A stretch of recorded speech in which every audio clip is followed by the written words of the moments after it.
Halo sobat, selamat datang di channel Gudang Baca. Jangan lupa like, share dan subscribe, agar tidak ketinggalan video berikutnya. Selamat membaca.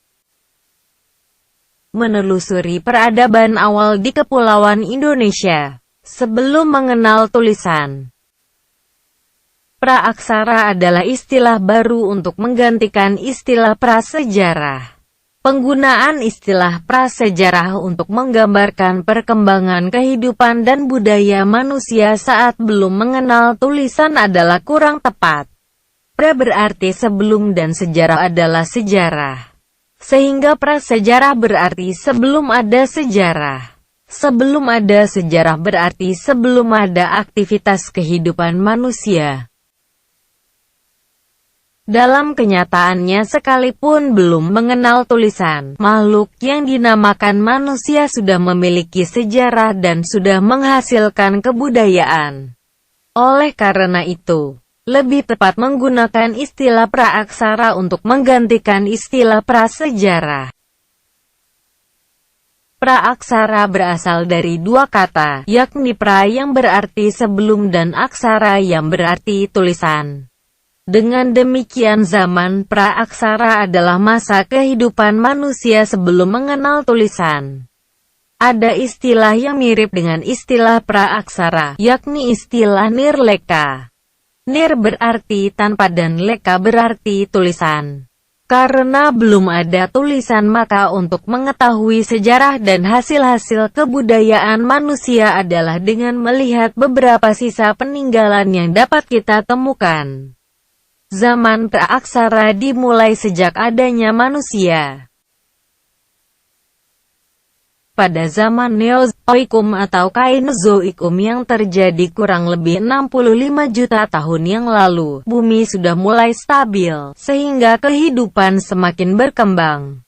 Neozoikum dibagi menjadi dua, yaitu zaman tersier, zaman ketiga, serta zaman kuarter, zaman keempat. Pada zaman tersier, binatang besar mulai berkurang, digantikan oleh jenis-jenis binatang menyusui, misalnya kera dan monyet. Sementara itu, pada zaman kuarter, mulai muncul tanda-tanda adanya kehidupan manusia purba. Zaman kuarter terbagi ke dalam dua masa, yakni masa Pleistosen yang merupakan awal kehidupan manusia dan seringkali disebut sebagai zaman es serta masa Halosen yang merupakan awal kemunculan Homo sapiens. Untuk menyelidiki zaman praaksara, para sejarawan menggunakan metode penelitian ilmu arkeologi dan ilmu alam seperti geologi dan biologi. Ilmu arkeologi adalah bidang ilmu yang mengkaji bukti-bukti atau jejak tinggalan fisik, seperti lempeng, artefak, monumen, candi, dan sebagainya. Ilmu geologi digunakan untuk pengkajian usia lapisan bumi, dan biologi digunakan untuk pengkajian ragam hayati, biodiversitas makhluk hidup. Arti penting mempelajari kehidupan zaman praaksara adalah kesadaran akan asal-usul manusia. Semakin berbudaya seseorang atau kelompok masyarakat, semakin tinggi pula kesadaran kolektifnya tentang asal-usul dan penghargaan terhadap tradisi.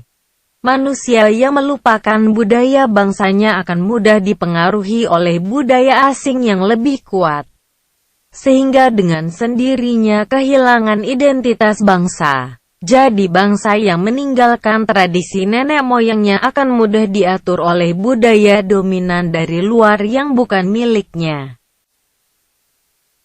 Masa berakhirnya zaman praaksara berbeda-beda satu wilayah atau negara dengan negara lainnya. Indonesia baru memasuki masa aksara sekitar abad ke-5 Masehi.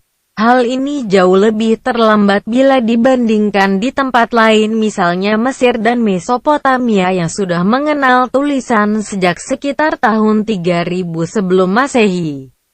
Fakta-fakta masa aksara di Indonesia dihubungkan dengan temuan prasasti peninggalan kerajaan tua seperti Kerajaan Kutai di Muara Kaman, Kalimantan Timur.